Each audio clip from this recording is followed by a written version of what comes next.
ধনুক রেডি করে ফেলছে, পিছন থেকে মারবে। কাপুরুষের মতো পিছন থেকে, যুদ্ধের ময়দানেও পিছন থেকে হামলা করা নিষেধ। পারলে সামনাসামনি আয়। পেছন থেকে যখন হামলা করার জন্য প্রস্তুত হয়ে গেছে, সাইয়েদনা ওমর রাদিয়াল্লাহু তাআলা আনহু মসজিদে নববীর মিম্বরে খুতবারত অবস্থায় ওইখান থেকে তার দিলের চোখ দিয়ে 1000 মাইল দূরের ওই শত্রু বাহিনীকে দেখে ওখান থেকে ডাক দিছে, ইয়া সারিয়া আল জাবাল, এই সারিয়া পাহাড়ের দিকে তাকাও, শুধু সামনে দেখো না। হযরতে সারিয়া সাক্ষ্য দিয়েছেন, সাইয়েদনা ওমরের কণ্ঠের আওয়াজ স্পষ্ট আমার কানে ধাক্কা দিয়েছে। আমি তার কথার উপরে মেসেজ করে পাহাড়ের দিকে তাকিয়ে দেখলাম শত্রু বাহিনী রেডি আমাকে হত্যা করার জন্য। আমি নিজেকে সেভ করলাম। কি মনে করেন সাধারণ মানুষ? আধ্যাত্মিক জগতের মানুষ তো ওনারা আর গরু ছাগল দেন কোন জায়গায়? কাগরে খাওয়া।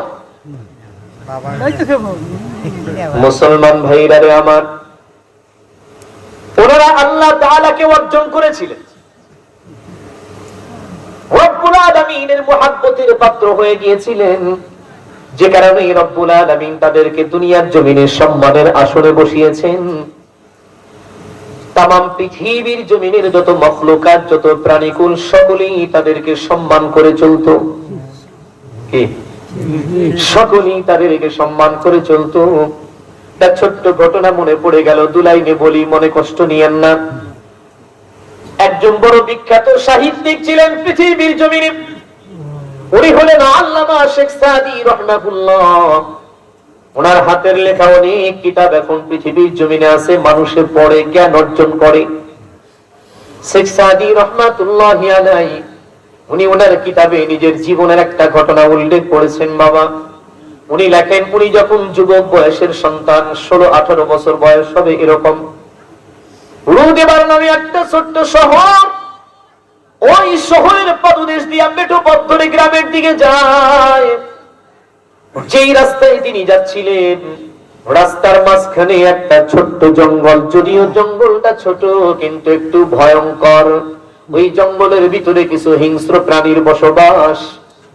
হযরতে শেখ সাদী রাহমাতুল্লাহি আলাইহি যখন ওই জঙ্গলের কিনারায় চলে গেলেন, এইদিকে তাকান, আমার দিকে তাকাতে হবে, অন্যদিকে নয়। জঙ্গলের কিনারায় চলে যাওয়ার পরে তার বুকটা দূর দূর করে কেঁপে উঠলো। এই জঙ্গলের ভিতরে নাকি নানা ধরনের হিংস্র প্রাণীর বসবাস। কোন একটা প্রাণী যদি আমাকে ধরে ফেলে, যদি কামড়ায় ধরে, আমি কি করব? এই জন্য তিনি অপেক্ষা করতেছিলেন যে ওপাশ থেকে কোন মানুষ যদি আসে, উনি পার হতে হতে আমি দ্রুত আমার রাস্তা পার হয়ে চলে যাব। একজন মানুষ বিপদগ্রস্ত রাস্তায় যদি একা যান, ওপার থেকে কেউ আসলে একটু সাহস হয় না? একটু সাহস হয়। মুসলমান ভাইরা রে আমার, শেখ সাদী বলেন, লোক তো পেলাবি না, কিন্তু আশ্চর্য একটা ঘটনা ঘটে গেল। লোক আসার কথা রাস্তা দিয়ে, কিন্তু আমি দেখলাম জঙ্গলের ভেতর থেকে একজন বৃদ্ধ মানুষের আগমন হলো। ভেতর থেকে লোকটা এত বুড়ো, এত বুড়ো, এত বুড়ো, লোকটার চুল দাড়ি গুলো পেকে হোয়াইট হয়ে গেছে, মুখের দাঁত একটাও নাই, শরীরের চামড়া গুলো লুজ হয়ে গেছে, ঢিলা। এক কথায় তার শরীরে শক্তি বলে কোনো কিছু নাই। কিন্তু এই আল্লাহর বান্দা এমন একটা কাজ করেছে, বিশ্বাস করার মতো নয়। হযরতে শেখ সাদী বলেন, আল্লাহর বান্দা জঙ্গলের ভেতর থেকে বের হয়ে আসলেন। বৃদ্ধ মানুষ একটা বড় আকারের সিংহের ঘাড়ের উপরে চড়ে বসে, এক হাত দিয়ে তিনি সিংহের একটা কান টেনে ধরেছেন, এটা হলো লাগাম। আর আরেক হাত দিয়া তিনি একটা কালো কুচকুচে বিষধর সাপ ধরেছেন, এটা হলো চাবুক। সুবহানাল্লাহ বলবেন না? সিংহের পিছনে আঘাত করে আর সিংহ ওনাকে নিয়ে সামনের দিকে দৌড়ায়। এক পর্যায়ে শেখ সাদী চিন্তায় পড়ে গেলেন, বাপরে বাপ, যেখানে বাঘের ভয় সেখানেই নাকি রাত হয়। আমি যেটার ভয় করতেছিলাম বুড়া মিয়া তো সেটাই করলো, এখন আমি কই যাই? উনি পেছন ফিরে তাকায় দেখে রাস্তা একটু উঁচু, জমিন নিচা। উনি আস্তে করে রাস্তা ছেড়ে দিয়ে জমিনের নিচে চলে গেলেন, যা চুপটি করে দাঁড়িয়ে রইলেন। বুড়া মিয়া পার হয়ে গেলে আমি আমার গন্তব্যের দিকে চলে যাব। কিন্তু ওই বুড়া মিয়া জঙ্গলের ভেতর থেকে বের হয়ে সোজা শেখ সাদি যেখানে দাঁড়াইছে ওই বরাবর সিংহটার মুখটাকে ঘুরাইয়া শেখ সাদির দিকে দিয়া উনিও সিংহটারে ব্রেক করে ফেললেন। বুড়া মিয়া দাঁত ছড়া মুসকে মুসকে হাসি দেয় আর ডেকে বলে, এই শেখ সাদি, তুমি কি ভয় পাইছো নাকি? আমাদের গ্রামে একটা কথা শোনেন, আমাদের দেওবন্দ গ্রামে এক মুরব্বী ছিল, নাম ছিল মতি দাদা। অনেক আগে মারা গেছে। উনি একবার দেওবন্দের হাটে গেছে মাগরিবের পর পর। তো ওইখান থেকে আসতে মেট্রো রাস্তা দিয়ে আসতেছে, তো আর একজন আবার ওই হারিকেন নিয়ে আসতেছে। তো দেখে যে মতি দাদা খালি হাতাবাতা করে, রাস্তায় হাতাবাতা করে।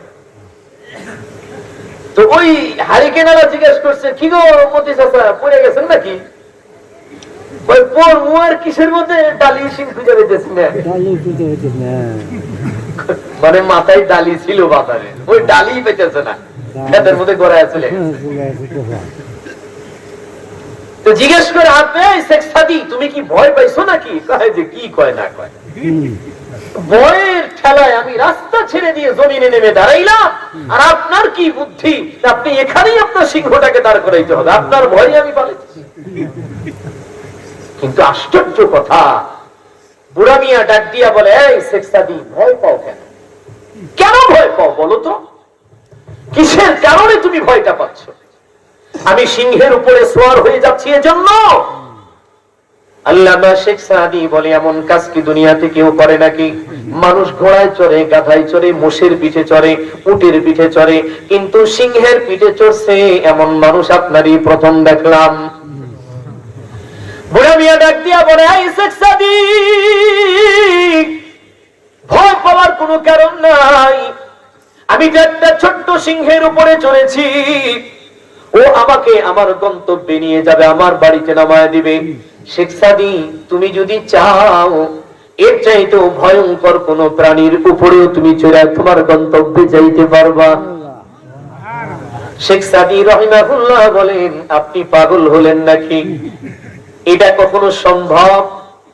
কিতাবের ভিতরে শেখ সাদি রহমাতুল্লাহি আলাইহি এভাবে লিখছেন, একে দিদাম हजार सायर उदे बार के दीदम हजार सायर उदे बार के पेशा मुदम बार पलंगे सवार चुना हौले जाहाले बरमन शोस के तरसीद नम पाए रफ्तम बबस तबस्सुम कुना दस्ते बर लब गिरे के सादी मुदर ईच दीदी शिगो जो हम गर्दन हुक्मे दावर मुपीच के गर्दन न पीछा दिज़ हुक्मे तुहीच।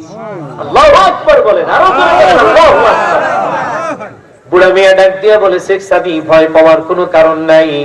একটা শর্ত, তুমি যদি দুনিয়ার জমিনে মেনে চলো, তামাম পৃথিবীর জমিনের সমস্ত মাখলুক গুলি তোমার গোলামি করবে। শেখ সাদি বলে, আজীব কথা শুনাইলেন, কি শর্ত মেনে চলতে হবে একটু বলে যান না। ওই বুড়া মিয়া বলে, শেখ সাদি, তুমি যেই মালিককে স্রষ্টা হিসেবে মানো, যিনি তোমাকে রিজিক দেন, যিনি তোমার জীবন দিয়েছেন, হায়াতের মালিক, মৌতের মালিক, ওই আল্লাহ পাকের 16 আনা গোলামি যদি তুমি করতে পারো, তাহলে দেখবা তামাম পৃথিবীর সমস্ত মাখলুক গুলি তোমার গোলামি করবে। এ কারণে গোলামি কার? কথা বলেন, গোলামি কার হবে? আল্লাহ ওয়ালারা কখনো অন্য কারোর গোলামি করে না, যে কারণে তাদের জীবনে কোনো অশান্তিও নাই।